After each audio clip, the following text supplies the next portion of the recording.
শবনম বুবলির ছবি নিয়ে আবারও আলোচনার ঝড় উঠে গেছে গণমাধ্যমগুলোতে। আপনারা হয়তো ইতিমধ্যে বিভিন্ন গুঞ্জন শুনতে পেয়েছিলেন শবনম বুবলি দ্বিতীয় বাচ্চার মা হতে চলেছে। আবার এমনও নিউজ বানানো হয়েছিল যেখানে দেখানো হয়েছিল শবনম বুবলি যমজ বাচ্চার মা হয়েছে। আবার এমনও নিউজ সোশ্যাল মিডিয়ায় ঘুরপাক খাচ্ছে যেখানে দেখা যাচ্ছে কন্যা সন্তানের মা হয়েছেন। আসলে কোন নিউজটা আসলে বিশ্বাস করব আমরা তো আর ভেবে পাচ্ছি না। হঠাৎ করে বিভিন্ন নিউজ সামনে আসতেছে যেগুলো দেখি আমরা হতভম্ব হয়ে যাচ্ছি। তবে কথা হচ্ছে সত্য কোনটা? শবনম বুবলি কি আদৌ বাচ্চার মা হতে চলেছেন নাকি সমস্ত কিছু গুঞ্জন মাত্র? তো এইসব কথোপকথন নিয়ে শাহরিয়ার নাফিস জয় এবং স্বপ্ন বুবলির বেশ কিছু কথোপকথন ভাইরাল হয়েছে, চলুন সেগুলো শুনে আসি। বুবলি, তোমার কাছে একটা লাস্ট রিকোয়েস্ট আছে আমার। জি জি জি ভাইয়া। তোমাকে যে ঈদের সালামি 2 লাখ টাকা দিচ্ছি, এটা কিন্তু তোমাকে বইলো না। এটা জীবনেও কেউ বিলিভ করবে না ভাই, এগুলো বলে লাভ নাই। তো এই আজকে অবস্থা, এটা সবাই সবাই জানবে যে এটা একদমই ভাই বলার জন্য বলছি। থ্যাংক ইউ বুবলি, এভাবেই অ্যাভয়েড করে যাবা, বুঝছো? তাহলে হচ্ছে কি মানুষ বিশ্বাস করবে না, ঠিক আছে? বুবলি, আসসালামু আলাইকুম ভাইয়া। ওয়ালাইকুম সালাম। তোমার কি ঘুম ভাঙছে? আরে ঘুম না ভাই, আমার মাত্র 2-3 দিন একটু ঠান্ডা জ্বর, মানে কি অবস্থা বুঝলাম না, ঈদের সময়টা কেন এরকম হলো। আচ্ছা, তো এখন এবার আমি যে তোমার সাথে পার্সোনালি পরে কথা বলবো। এখন তুমি 2 মিনিট কথা বলবা, যে কথাটা আমি রেকর্ড করবো আচ্ছা, মানে ফোনে ফোনে। দর্শক, আমরা কথা বলছি ফোনে বুবলির সাথে। আমাদের সাথে আছে চিত্রনায়িকা বুবলি, এই সময়কার অন্যতম সেরা নায়িকা। বুবলি, কেমন আছো? ঈদ মোবারক।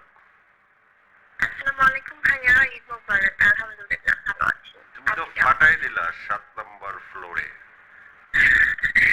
থ্যাংক ইউ সো মাচ ভাইয়া। বাট আপনি তো মানে কি বলবো, আসলে আমাদের সবার পছন্দের জয় ভাইয়া যে এতদিন পরে কামব্যাক করেছে, পুরো একদম ঝড়ের মতো আর কি। Fantastic. In fact everyone is appreciating your lot ভাইয়া। Thank you Bubly. এবং তোমার অভিনয় যে এত দুর্দান্ত, তুমি যে এত সুন্দর করে অভিনয় করছো এবং একটা ব্যতিক্রম চরিত্র অভিনয় করলা, মানে তোমাকে এত ড্যাশিং ডেয়ারিং, এবং তুমি এত গালাগালি করতেছো, স্পন্টেনিয়াসলি মারামারি করতেছো, তুই তুগারি করতেছো, মানে এটা আমি জানি যে তোমার পার্সোনাল ক্যারেক্টারের একদম বিপরীত। তো তুমি এই ধরনের ক্যারেক্টার কি কখনো আগে করছো, বা এটা করতে গিয়ে তোমার কি এক্সপেরিয়েন্স হয়েছে? একদমই ঠিক ভাইয়া। আমি যেমন আগে আমার তো এরকম ক্যারেক্টার প্লে করা হয়নি, এবং আমি ব্যক্তিগতই যেমন এটি ঠিক মানে একদমই বিপরীত ক্যারেক্টার আমাকে প্লে করতে হয়েছে। যেমন আমরা তো অনেক সময় আসলে অনেক চরিত্রে আমরা নিজেদেরকে ওভাবে উপস্থাপন করি বিভিন্ন গল্পে।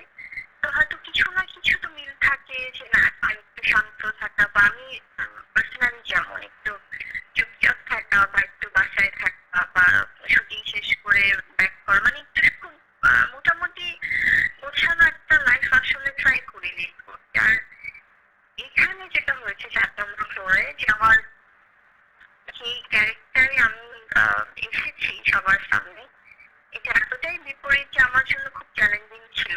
যে খুব রকচটা থাকে, এবং একজন সুপারস্টার নায়িকার মানে ইনফ্যাক্ট আমরা তো সবাই যে নায়িকা চরিত্রে বা যারা আমরা সব নায়িকাদেরকে রেসপেক্ট করেই বলছি, সবাই কিন্তু এমনটা না, বা একদমই কিন্তু এটা শুধুমাত্র একটি ইনসিডেন্টকে কেন্দ্র করেই আসলে ওটা ওভাবে একটা স্টোরি আমরা পোর্ট্রে করেছি, সবাই মিলে চেষ্টা করেছি।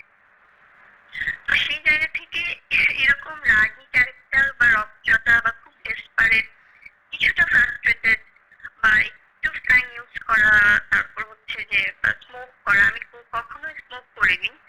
এবং জয় ভাই, আপনাকে অনেক ধন্যবাদ যে আপনি এই ব্যাপারগুলোতে অনেক বেশি হেল্প করেছেন। তুমি আর এবং বেশি যারা কিছু যারা বলো না, আমি কি স্মোক করি নাকি যে আমি তোমাকে স্মোক শিখাবো?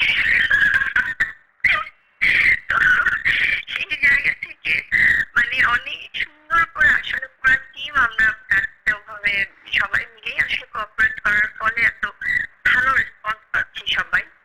আর ভাইয়ের সাথে, জয় ভাইয়ের সাথে স্পেশালি আমার তো এই শুটিং এ দেখা হয়েছে, কথা হয়েছে। তো মানে প্রথম দেখাতেই প্রেম? কি আমাদের এখানে প্রেমের কোনো ওরকম সিন ছিল না। আমি তো বিশেষটা সিন বলতেছি। ও, এটা কেউ কখনো বিলিভ করবে না যে জয় ভাইয়ের সাথে ওরকম কোনো কিছু। আমি ভাইয়া দেখতে এত আমাদের পচা সবসময় যে কেউ বিশ্বাস করবে না তোমার প্রেমিক হইতে পারি। না না না ভাইয়া, আপনাকে ভীষণ রেসপেক্ট করি এবং সেই আমি যেটা জায়গাটা তোমাকে সবসময় জিজ্ঞেস করতে চাই যে দুই নায়িকার ছবি সাধারণত নায়িকারা করতে চায় না, তো এই ছবিটা তো দুই নায়িকার ছবি ছিল, তুমি কোন কনফিডেন্স নিয়ে এই ছবিটা করলা এবং ফাইনালি তোমার দেখে তুমি কতটুকু কনভিন্সড হইলা? এটা যেটা হয়েছে ভাইয়া, আমাদের আসলে নায়িকা অর্জন বা কিভাবে কি, যেমন এখানে কিন্তু নায়কটা বেস্ট করে কোনো স্টোরি না ভাইয়া, you know better than me. যেখানে যেটা হয়েছে যে আসলে স্টোরিটাই এরকম ছিল যে একটা শুটিং ফ্লোর একটা ইনসিডেন্ট নিয়ে, এবং সবারই কিন্তু চরিত্রের জায়গা থেকে খুব গুরুত্ব আছে। তো সেখানে ওরকম কি আমার কাছে খুব একটা মনে হয়নি। আর বাকিটা তো আসলে ওভারঅল তো যেটা হয়েছে সেটা দর্শকের রেসপন্স দেখি আমরা বুঝতে পারছি যে তাদের ভালো লাগছে। তোমার একটা ছবিও মুক্তি পেল বিদ্রোহী, সেই ছবিটাও ভালো আহ, যাচ্ছে। তো জি, জি। শাকিব খান বুবলির বিদ্রোহী, এই ছবিটা নিয়ে বুবলি কি বলবে? আলহামদুলিল্লাহ, যে আসলে দীর্ঘ মানে একটা করোনার মহামারীর পর 2 বছর তো ঈদে আসলে ওভাবে মুভি আসতে পারিনি সিনেমা হলে। এখান থেকে এতদিন পরে রিলিজ হয়েছে বিদ্রোহী সিনেমাটি, এবং বিদ্রোহী তো আমাদের বেশ কিছুদিন আগে শুটিং হয়েছিল 2018-তে। তো দর্শকদের রেসপন্স খুবই ভালো পাচ্ছে এবং সর্বাধিক হলে এটা রিলিজ হয়েছে 103 হলে। তো সেটিও খুব ভালো একটা নিউজ, দর্শকরা পছন্দ করছে। আর কিছু সিনেমা মিলিয়ে হলে বাংলাদেশে এই মুহূর্তে সবচেয়ে সিনেমার নায়িকাদের মধ্যে সবচেয়ে আলোকিত, সবচেয়ে কাজ বেশি এবং সবচেয়ে গ্ল্যামারাস বুবলিকে বলা হয়। বুবলি কি সেটা মনে করে সত্যি? থ্যাংক ইউ সো মাচ ভাইয়া। আমি আসলে আমার জায়গা থেকে আমি চেষ্টা করছি ভালো কিছু কাজ আমার অডিয়েন্সদেরকে আসলে প্রেজেন্ট করার জন্য, এবং আপনাদের ভালোবাসা পাচ্ছি, আপনাদের সেই কোঅপারেশন আছে বলেই আসলে কাজ করে যাচ্ছি। তো এটা চাইলে সবসময় থাকুক। বুবলি, তুমি তো মূলধারার সিনেমা করতা সবসময়, এখন তুমি ওটিটির ওয়েব করছো এবং অনেকগুলো করছো। ওয়েবের মজাটা কি? ওয়েবের সাথে দর্শকের কানেকশনের জায়গাটা কোথায় এবং অ্যাক্টরের ভার্সেটালিটি দেখানোর সুযোগ কতটুকু? আমার কাছে যেটা মনে হয় ভাইয়া, যে আসলে বর্তমান সময়ে ওটিটি প্ল্যাটফর্মের বিকল্প কিছু নেই। ডেফিনেটলি হল বা বড় পর্দার ব্যাপারটা তো সেটা আলাদা, সেটার সাথে কোনো কিছুরই কম্পেয়ার চলে না।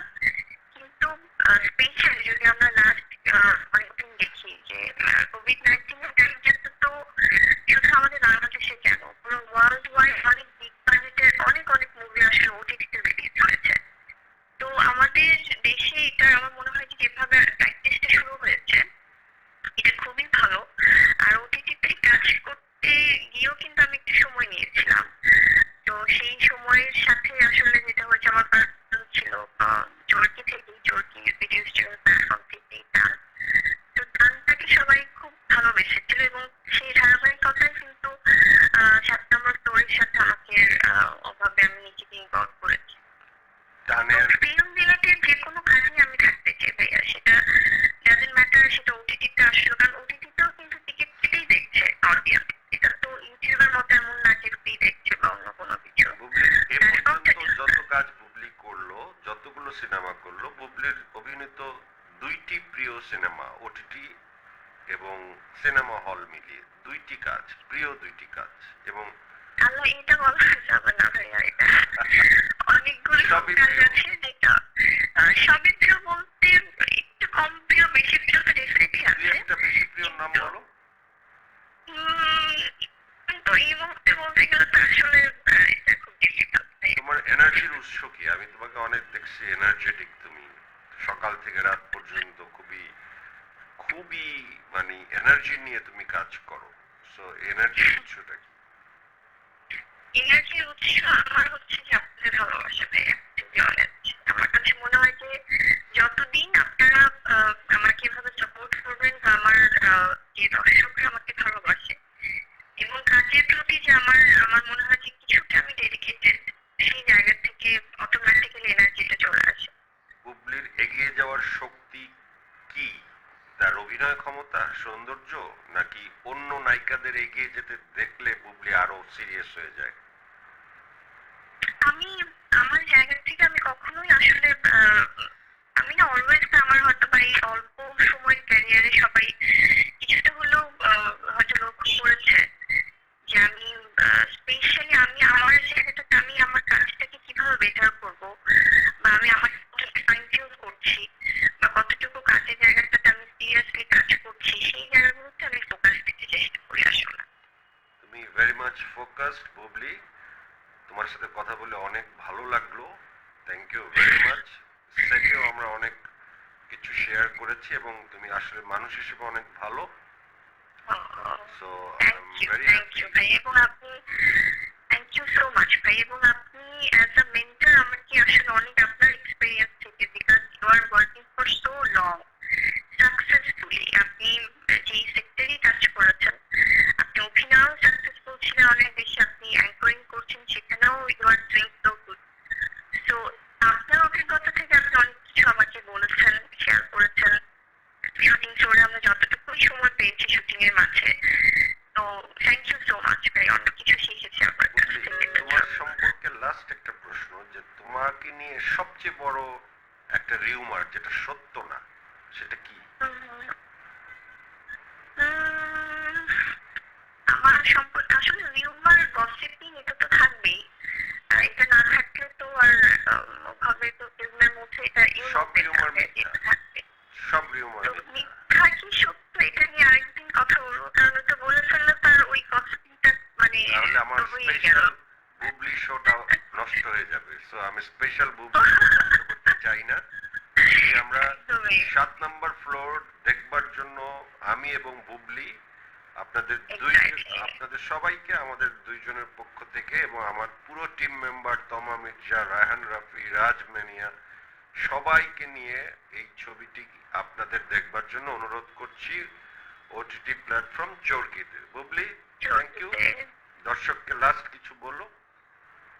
Thank you so much, ভাইয়া, আপনাকে for your precious time, এবং অডিয়েন্সের উদ্দেশ্যে বলতে চাই যে অলরেডি 4 নম্বর ফ্লোর তো আমরা যেটা জেনেছি যে ঈদের দিন 24 আওয়ার্স এর মধ্যে আসলে অনেক অনেক বেশি রেকর্ড পরিমাণ সাবস্ক্রাইব করা হয়েছে চরকিতে, তো এটা আমাদের জন্য খুব গুড নিউজ। আর সবাই আরো আরো বেশি বেশি দেখে ফেলুন 7 নম্বর ফ্লোর ওটিটি চরকি প্ল্যাটফর্মে, এবং ঈদে মুক্তিপ্রাপ্ত প্রত্যেকটা সিনেমা আপনারা অনেক বেশি বেশি দেখছেন, আরো দেখুন, কারণ এটা থেকে আমাদের আসলে কাজ করার জন্য আমরা অনেক